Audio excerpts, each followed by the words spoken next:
European champions Portugal who go out. Semi-finalists. Morocco 1, Portugal 0.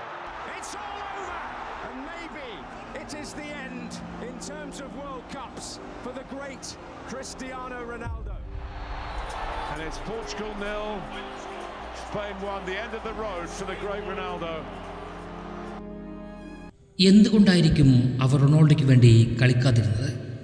Ronaldo തോൽക്കുവാൻ അവരും ആഗ്രഹിച്ചിരുന്നു. World കപ്പിലെ തോൽവിക്ക് പിന്നാലെ ആരാധകരുടെ രോക്ഷം മുഴുവൻ ബ്രൂണോ ഫെർണാണ്ടസിന് നേരെയായിരുന്നു. തനിക്ക് സോഷ്യൽ മീഡിയ അക്കൗണ്ട് പോലും പൂട്ടിപ്പോകേണ്ട അവസ്ഥ വന്നു. കൂടെ മാർട്ടിനസിൻ്റെ ഒഴിവിലേക്ക് റൊണാൾഡോ തൻ്റെ അൽ നാസർ പരിശീലകൻ്റെ പേര് നിർദ്ദേശിക്കുകയും എത്തിക്കുകയും ചെയ്തു. ക്രിസ്ത്യാനോ റൊണാൾഡോ ഒരിക്കലും ദേശീയ ടീമിനൊരു പ്രശ്നമാകില്ല. എനിക്കും അദ്ദേഹം പോർച്ചുഗീസ് ഫുട്ബോളിൻ്റെയും ദേശീയ ടീമിൻ്റെയും പോർച്ചുഗലിൻ്റെയും പ്രതീകമാണ്. അദ്ദേഹം കളിക്കുന്നുണ്ടെങ്കിൽ ദേശീയ ടീമിനായി തിരഞ്ഞെടുക്കപ്പെടാനുള്ള അവസ്ഥയിലാണെങ്കിൽ ഞാൻ അദ്ദേഹത്തെ തിരികെ വിളിക്കും. പക്ഷേ അത് ദേശീയ ടീമിന് ഏറ്റവും നല്ലതെന്ന് ഞാൻ കരുതുന്ന പരിധികൾക്കും നിബന്ധനകൾക്കും ഉള്ളിൽ നിന്നായിരിക്കും. തൻ്റെ ആദ്യ കോൺഫറൻസിൽ അദ്ദേഹം മറ്റൊരർത്ഥം കൂടി കൂട്ടിച്ചേർത്തുകൊണ്ട് പറഞ്ഞ് അവസാനിപ്പിക്കുന്നുണ്ട്. ഒരു ലെഗസി ഉണ്ടാക്കിയെടുക്കുക അതത്ര എളുപ്പമല്ല. ആ ലെഗസിക്ക് കീഴിൽ കളിക്കാൻ താല്പര്യമില്ലാത്തവർക്ക് ടീമിൽ തുടരുവാൻ സ്ഥാനവുമില്ല. അങ്ങനെ ഒരു അർത്ഥത്തിൽ ജീസസ് പറഞ്ഞു വെക്കുമ്പോൾ അത് ബ്രൂണോയ്ക്കും വിറ്റിനിക്കുമുള്ള താക്കീതായാണ് ആരാധകർ കാണുന്നത്.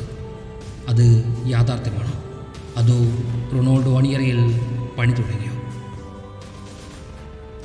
ലോകത്തിലെ തന്നെ ഏറ്റവും കൂടുതൽ ആളുകൾ ഇഷ്ടപ്പെടുന്ന പിന്തുടരുന്ന അത്ലറ്റ്, അതിനേക്കാൾ ഉപരി അയാളുടെ ജീവിതം തന്നെ മാതൃകയാക്കി മാറ്റിയ ഒരു തലമുറ, ഫുട്ബോളിനും അപ്പുറം ലോകത്തിലെ ദുരന്തങ്ങളിൽ കണ്ണീരൊപ്പാൻ ആദ്യമെത്തുന്ന കൈ, അങ്ങനെ മറ്റാരാക്കാളും ആ ബ്രാൻഡ് മനുഷ്യ മനസ്സുകളെ സ്വാധീനിച്ചു കഴിഞ്ഞിട്ടുണ്ട്. ജീവിതം മുഴുവൻ പട്ടിണിയുടെ കയ്പും താണ്ടി കഠിനാധ്വാനം ഒന്നുകൊണ്ട് മാത്രം മുന്നേറിയ അങ്ങനെ ഒരു മനുഷ്യൻ്റെ അവസാന യാത്രയിൽ ദൈവം ഒരർത്ഥവും നൽകിയില്ല എന്നത് കടുത്ത അനീതിയായി മാറി. യാഥാർത്ഥ്യം മനസ്സിലാക്കാമെങ്കിലും അതിന് ചില ആളുകൾ മനഃപൂർവ്വം തടസ്സം നിന്ന് ചിന്തിക്കുമ്പോഴാണ് ആരാധകരിൽ അതിൻ്റെ വേദന ഇരട്ടിയായി കൂടുന്നത്. അതിൻ്റെ പ്രതിഫലനമായിരുന്നു ബ്രൂണോയും വിറ്റിനെയും പോലും അനുഭവിക്കേണ്ടി വന്നത്. ചതിയുടെ തുടക്കം ആരംഭിക്കുന്നത് യുവൻഡസിൽ നിന്നും മാഞ്ചസ്റ്ററിലേക്കുള്ള തിരിച്ചുവരവിലായിരുന്നു. തൻ്റെ വീട്ടിലേക്ക് തന്നെ തിരിച്ചു വന്ന റൊണോയെ ഓൾഡ് ട്രാഫോർഡ് സ്വീകരിച്ചത് വലിയ ആഘോഷത്തോടെ തന്നെയായിരുന്നു. റൊണോ എഫക്റ്റ് പ്രീമിയർ ലീഗിൽ ഒന്നാകെ ഹരം കൊള്ളിക്കുകയും ചെയ്തു. പക്ഷേ റൊണോയുടെ ആ വരവ് ബ്രൂണോ ഫെർണാണ്ടസിൻ്റെ ഇമേജിന് കോട്ടം വരുത്തി. അതുവരെ തന്നെ ആഘോഷിച്ചിരുന്നവർ റൊണോയ്ക്ക് വേണ്ടി കൈയടിക്കാൻ ആരംഭിച്ചു. മാഞ്ചസ്റ്ററിൻ്റെ നിലവിലെ അവസ്ഥ പോർച്ചുഗലിന് സമാനമായി എന്ന് ബ്രൂണോ ചിന്തിച്ചു കാണണം. ഇരുവരും തമ്മിൽ ഫ്രീ കിക്ക് എടുക്കുന്ന കാര്യത്തിൽ കളത്തിൽ പോര് നടന്നതുപോലും അതിൻ്റെ തെളിവായിരുന്നു. ഒരു പാരമ്പര്യവും പറയാനില്ലാത്ത, ഒരു മുത്തശ്ശി കഥ പോലുമില്ലാത്ത ഒരു രാജ്യത്തെ ലോകത്തിൻ്റെ ആഘോഷങ്ങളുടെ ഇടയിലേക്ക് എത്തിക്കുന്നത് റൊണോ തന്നെയായിരുന്നു.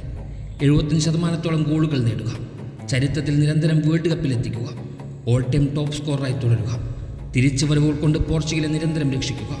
യഥാർത്ഥത്തിൽ പോർച്ചുഗൽ റെസ്റ്റോറൻറ്റ് ക്രിസ്ത്യാനോ റൊണാൾഡോ എന്ന ആ കമൻറ്റുകൾ തന്നെ പലപ്പോഴും അത് പറഞ്ഞു വെക്കുന്നുണ്ട്. ഇന്ന് പലരും വാദിക്കും പോലെ ഒരിക്കലും ഫിഗോ യുസേബിയോ കഥകൾ കൊണ്ട് അത് തിരുത്തി എഴുതാൻ കഴിയില്ല. ഇന്ന് പോർച്ചുഗൽ ടീമിൽ കളിക്കുന്ന പലരും അയാളുടെ പ്രചോദനം ഉൾക്കൊണ്ടുകൊണ്ട് വളർന്നു വന്നവർ എന്ന വലിയ സത്യവും. എന്നാൽ പോകെ പോകെ ഉയിര് നൽകിയവൻ വലിയ ഭാരമായി അവർക്ക് തോന്നി തുടങ്ങി. മറ്റിതിഹാസങ്ങൾ അവസാനിക്കും പോലെ അയാളുടെ അവസാനം ഉണ്ടായില്ല. പ്രായത്തെ തോൽപ്പിച്ച് തുടരുന്ന യാത്ര ഫുട്ബോൾ ലോകത്തെ തന്നെ അപ്പാടെ അത്ഭുതപ്പെടുത്തി. ചരിത്രവും റെക്കോർഡുകളും അയാൾക്ക് വേണ്ടി മാറി നിൽക്കേണ്ടി വന്നു. യഥാർത്ഥത്തിൽ പോർച്ചുഗൽ ടീമിൻ്റെ ചരിത്രം റൊണോയ്ക്ക് മുമ്പും ശേഷവും എന്ന നിലയിലേക്ക്. അവിടെയാണ് ഈ പുതിയ തലമുറ പന്ത് തട്ടുന്നത്.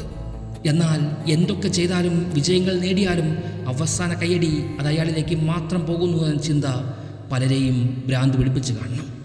എന്നാൽ അതൊരു വൈരാഗ്യമായി മാറുമെന്ന് ഒരിക്കലും ചിന്തിച്ചു കാണില്ല.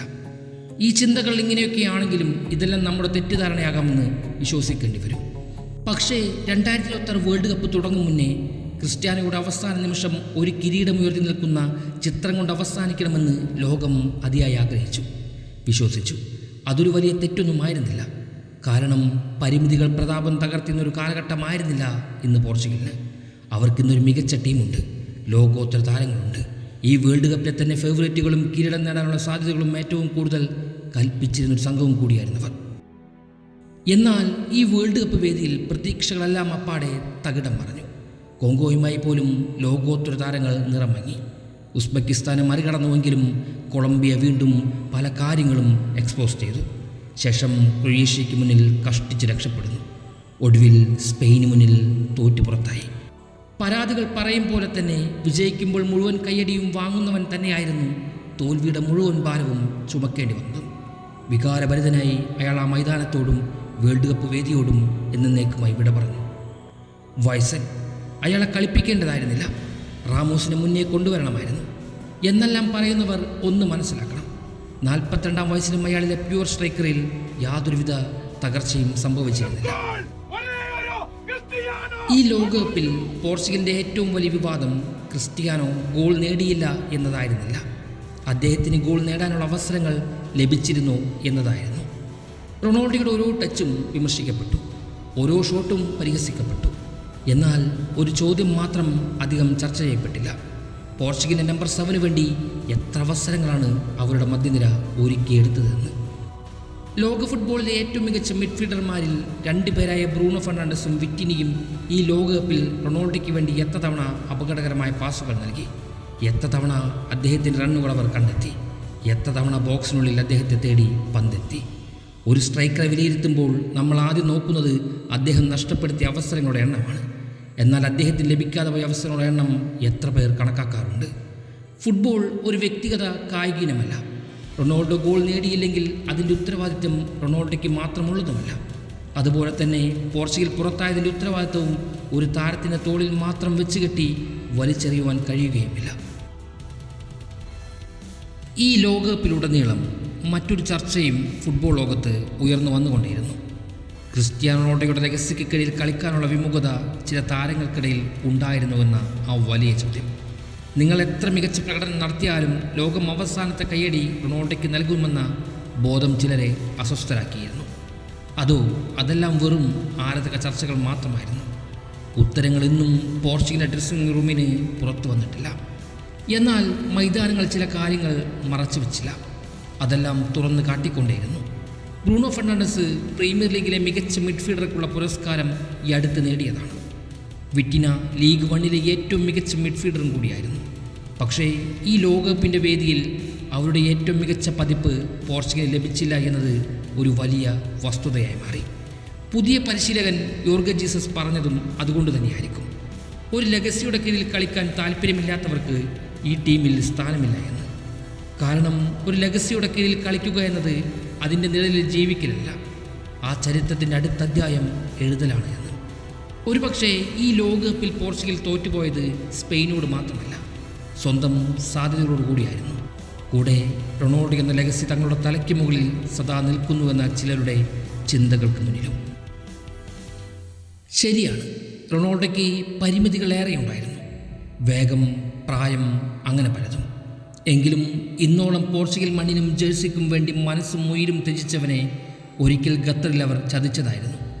എന്നാൽ ഇവിടെ അമേരിക്കയിൽ എതിരാളികൾക്ക്, വിമർശകർക്ക് മുന്നിൽ അറക്കാൻ ഇട്ടുകൊടുക്കുകയായിരുന്നു. അതെ, സത്യമതായിരുന്നു. ബ്രൂണോ, വിറ്റിന തുടങ്ങിയ ചില താരങ്ങൾക്ക് അയാളുടെ ലെഗസിക്ക് കീഴിൽ കളിക്കാൻ ഇഷ്ടമില്ലായിരുന്നു. സ്പെയിനുമായി തോൽക്കുമ്പോൾ പൊരുതാൻ നൂനോ എന്നൊരു മനുഷ്യൻ മാത്രമേ ഒന്ന് ശ്രമിച്ചതുപോലുമുള്ളൂ. Portugal rest on Cristiano Ronaldo shoulder എന്ന വാചകത്തോടുള്ള വെറുപ്പ് രാജ്യത്തിൻ്റെ തോൽവി ഉറപ്പാക്കുന്നുണ്ട്. റൊണാൾഡോ വെറും ഒരു കളിക്കാരനാണെന്ന് ജാവോ നെവസ് പറഞ്ഞ് മുഴുവിപ്പിക്കുമ്പോൾ ഇന്ന് പന്ത് കെട്ടുന്ന ഈ തലമുറയ്ക്ക് നിലമൊരുക്കിയവൻ, പ്രചോദനമായവൻ മറുത്തൊന്നും ഉരിയാടിയുമില്ല. 42 വയസ്സ് വരെ തുടർന്ന റൊണോ ഫുട്ബോൾ ലോകത്ത് ഡിസിപ്ലിൻ ഉണ്ടെങ്കിൽ ഇത്രയും കാലവും തുടരാൻ കഴിയുമെന്ന വലിയ മെസ്സേജ് വരും തലമുറയ്ക്ക് പാകിയിട്ടാണ് മടങ്ങുന്നത്. മാത്രമല്ല, ഇന്നും നമ്മുടെ ഈ തോന്നലുകൾക്കെല്ലാം മറുപടി എന്നോണം ബ്രൂണോയ്ക്കോ വിറ്റിനോയ്ക്കെതിരെ കളിച്ച താരങ്ങൾക്കെതിരെയായോ അയാൾ ഒന്നും ഇന്നേ വരെയും പറഞ്ഞിട്ടില്ല. അങ്ങനെ ഒരു സ്റ്റേറ്റ്മെൻറ്റ് മാത്രം മതിയായിരുന്നു അവരുടെ എല്ലാം കരിയർ പോലും ഇല്ലാതായി പോകാൻ. പക്ഷേ അയാളത് ചെയ്യില്ല. അതാണ് ആ മനുഷ്യൻ, അതാണ് റൊണാൾഡോ എന്ന ഐതിഹാസികം. ഒരുപക്ഷെ പോർച്ചുഗൽ ടീമിന് ഒരു റൊണാൾഡോ ഉണ്ടായിരുന്നില്ല എങ്കിൽ ഫുട്ബോൾ ചരിത്രത്തിൽ നിറമങ്ങി കിടക്കുന്നൊരു കഥ മാത്രമായി പോർച്ചുഗൽ മാറിയേനെ. ഇത്രയ്ക്ക് മികച്ചൊരു മേൽവിലാസം ഉണ്ടാക്കി കൊടുക്കാൻ അയാൾ ഉണ്ടായിരുന്നില്ല എങ്കിൽ അച്ഛൻ്റെയും അമ്മയുടെ അമ്മയുടെയും എല്ലാം നാഷണാലിറ്റി തിരഞ്ഞ് ഈ പറയുന്ന ബ്രൂണോയും വിറ്റിനയും നെവസും അങ്ങനെ തുടങ്ങിയവർ പലരും മറ്റ് രാജ്യങ്ങൾക്ക് വേണ്ടി പന്ത് തട്ടാൻ ശ്രമിച്ചേനെ. കാരണം ഈ ആധുനിക യുഗത്തിൽ മികച്ച രാജ്യം അതൊരു സുഖമുള്ള അനുഭവവും ആവശ്യവുമായിരിക്കുന്നു. ഇന്ന് കാണുന്ന പോർച്ചുഗൽ എന്ന ടീമിനെ ഒരു ബ്രാൻഡാക്കി മാറ്റിയെടുത്തവൻ റൊണാൾഡോ തന്നെയായിരുന്നു. അതാണ് പലരും മറന്നുപോയതും. അതിനെയാണ് പലരും ബലി കൊടുത്തതും. മെസ്സിക്ക് വേണ്ടി 11 പേർ മരിക്കാൻ പോലും കളത്തിലുണ്ടാകും, അയാളെ ആകാശത്തിലേക്ക് ഉയർത്തിയെറിയുവാൻ പോലും. പക്ഷെ റൊണാൾഡോയെ ഉയർത്തിയെറിഞ്ഞാൽ പോലും താഴേക്ക് വരുമ്പോൾ പിടിക്കാൻ താഴെ ആളുണ്ടാകുമോ എന്നത് ഇന്നും സംശയമാണ്. അതാണ് ഇന്നോളം പോർച്ചുഗലിൻ്റെ യശസ് ഉയർത്തിയ റൊണാൾഡോയ്ക്ക് കിട്ടിയ ഏറ്റവും വലിയ പരിഗണനയും. അതെ, അയാളായിരുന്നുവല്ല, ഭൂതവും വർത്തമാനവും ഭാവിയും അങ്ങനെ എല്ലാതും. എന്നാൽ അതൊന്നും വെറുതെ കിട്ടിയതുമല്ല. അതിനെ പുറംകാല കൊണ്ട് ചവിട്ടി തെറിപ്പിച്ചവർക്ക് കാലം മറുപടി നൽകും. യോർഗ ജീസസ് വരുന്നത് പോർച്ചുഗലിൻ്റെ ഭാവിയിലേക്കാണ്. അതിൽ റൊണോ ഉണ്ടാകുമെന്നത് അയാളുടെ തീരുമാനവും കൂടിയാണ്. ഒപ്പം അയാൾക്ക് കീഴിൽ ആരൊക്കെ തുടരണമെന്നും. ഒന്ന് ഞാൻ പറഞ്ഞ് അവസാനിപ്പിക്കാം. റൊണാൾഡോ എന്ന കഥ ഇവിടെയും അവസാനിക്കാനായിട്ടില്ല. വിമർശിച്ച് കൊല്ലാം, പക്ഷെ നിങ്ങൾക്ക് അയാളെ തോൽപ്പിക്കാൻ കഴിയില്ല. 41 വർഷം മുൻപ് നെതീരയിൽ നിന്ന് വീശിത്തുടങ്ങിയ കൊടുങ്കാറ്റാണത്.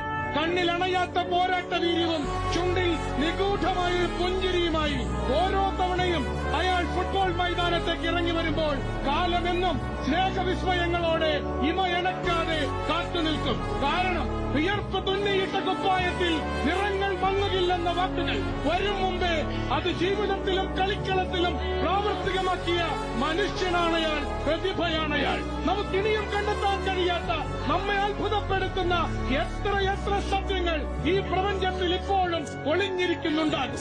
സമയമാകുമ്പോൾ അതെല്ലാം ഓരോന്നോരോന്നായി നമ്മുടെ മുന്നിലേക്ക് വരിക തന്നെ ചെയ്യും. ക്ഷമയോടെ കാത്തിരിക്കാം. കാരണം സൂര്യൻ ഭൂമിയെ അല്ല, മറിച്ച് ഭൂമി സൂര്യനെ തന്നെയാണ് ഇപ്പോഴും ചുറ്റുന്നത്.